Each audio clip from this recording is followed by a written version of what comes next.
Sir ନମସ୍କାର। ମୋ ନାଁ ବୈରୀ ନାୟକ, ମୋ ଘର ଭଞ୍ଜନଗର। ମୁଁ ବ୍ରହ୍ମପୁର ଟ୍ରିଟମେଣ୍ଟ ହେଲି, ସେ ଡକ୍ଟର ମୋତେ ପଠେଇଲେ ଭୁବନେଶ୍ୱର। ଏଠିକି ଆସିଲା ପରେ ଭଲ ଡକ୍ଟରଟେ ମୋତେ ପାଇଲି। ଯାହା ଟ୍ରିଟମେଣ୍ଟ ହେଲା ବହୁତ ଭଲ ହେଲା। ମୋର ବିଶ୍ୱାସ ନଥିଲା ଯେ ହାର୍ଟ ଅପରେସନ୍ କରିବାକୁ ଯେଉଁ କହିଲେ, ମୁଁ ଶୁଣିକି ପୁରା ଭୟଭୀତ ହେଇଯାଇଥିଲି ଯେ କ'ଣ ହେବ କ'ଣ ନାହିଁ। ମୋର ଛାତି ପେନ୍ ହେଉଥିଲା। ତାପରେ ବ୍ରହ୍ମପୁରରୁ ମୋତେ ଜଣେ ଡକ୍ଟର ଏଠିକି ପଠେଇଲେ ଭୁବନେଶ୍ୱର ମେଡିକାଲ, ଆମର ଲକ୍ଷ୍ମୀସାଗର ସନସିନ୍ ହସ୍ପିଟାଲ। ସେଠି ଭଲ ଡକ୍ଟର ଯେ ଅରୁଣ ସାର୍ ଦେଖାହେଲା ପରେ କହିଲେ ଯେ ତମର ଏଇଟା ସର୍ଜରୀ ହେବ। ସର୍ଜରୀ କହିବା ପରେ ମୁଁ ଭୟ ହେଇଗଲି, ଏତେ ଭୟଭୀତ ହେଇଗଲି ଯେଉଁକି ମୋ କହିବା ସୀମା ବାହାରେ। ତାପରେ ଏମିତି ସାର୍ ଟ୍ରିଟମେଣ୍ଟ କଲେ ଯେଉଁଟାକି ମୁଁ କିଛି ଜାଣିପାରିଲିନି। ଆଉ ଦିନ ମୁଁ ପୁରା ପରଫେକ୍ଟ ଭଲ ହେଇଗଲି। ଆଉ ଏମିତିଆ ଡକ୍ଟର ଆଉ ଭାଗ୍ୟରେ ଥିଲେ ମିଳେ। ଆଉ ଚେଷ୍ଟ ପେନ୍ ଏମିତି ହେଲା ଯେ ମୁଁ ପୁରା ସମ୍ଭାଳିନି, ଅସମ୍ଭାଳ। ଦୁଇ ହାତରେ ଚେଷ୍ଟକୁ ଭିଡ଼ି ଧରି ଆଉ ପୁରା ମେଡିକାଲ ଗଲି, ଇଞ୍ଜେକ୍ସନ ଦେଲି, ଫେର ବି କମିଲାନି। ଏମିତି ଆମ୍ବୁଲାନ୍ସରେ ଆଇବାକୁ ପଡ଼ିଲା ମୋତେ ବାଧ୍ୟତାମୂଳକ।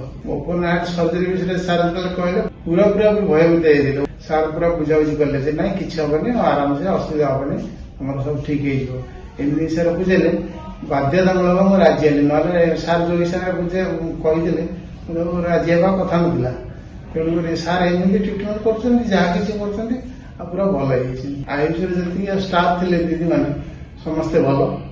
ଆଉ ତାଙ୍କର ମେଡିସିନ ଦେବା ନେବା, ଦେଖା କରିବା, ସବୁ ପ୍ରକାର ସୁବିଧା ସବୁ ଠିକ ଥିଲା।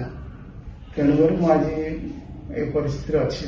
ଯୋଉ ହିସାବରେ ସାର୍ ମତେ ଟ୍ରିଟମେଣ୍ଟ କରୁଛନ୍ତି ଆଉ କହିବା ମାନେ ମୋ ପାଇଁ କିଛି ନୁହେଁ। ଲୋକଙ୍କ ଉପରେ ବାର୍ତ୍ତା ଦେଲେ ସାର୍ ଇଏ ହେଲା ଯେ ଅନ୍ୟ କୋଉଠି ଯିବା ପ୍ରତି ସାର୍ଙ୍କ ପାଖରେ ହିଁ ଟ୍ରିଟମେଣ୍ଟ କରିବାଟା ସବୁଠୁ ବେଟର। ଇଏ ତ ଆମ ଆସିଥିଲେ ଚେଷ୍ଟ ପେନ୍ ନେଇକି, ହାର୍ଟ ଆଟାକ୍ର ସିମ୍ପଟମ୍ସ ନେଇକି ଆସିଥିଲେ ଆମ ପାଖକୁ।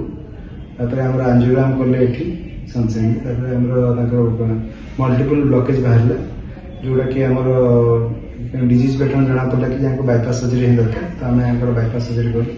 ଯେମିତି ସବୁ ପେସେଣ୍ଟ ସ୍ମୁଥଲି ରିକଭର କରିଛନ୍ତି, ଇଏ ବି ପୁରା ସ୍ମୁଥଲି ରିକଭର କରିଛନ୍ତି। କିଛି ବି ଆମେ କମ୍ପ୍ଲିକେସନ୍ସ କିମ୍ବା କିଛି ହେଇନି, ପୁରା ଅତି ସ୍ମୁଥରେ 3 to 4 days ପରେ ସର୍ଜରୀ ଡିସଚାର୍ଜ ହେଇକି ଘରକୁ ଯାଇଥିଲି। ଏବେ ଫଲୋଅପ୍ ପାଇଁ ଆସିଛନ୍ତି, ଏଇଟା ଫାଷ୍ଟ ଫଲୋଅପ୍ରେ।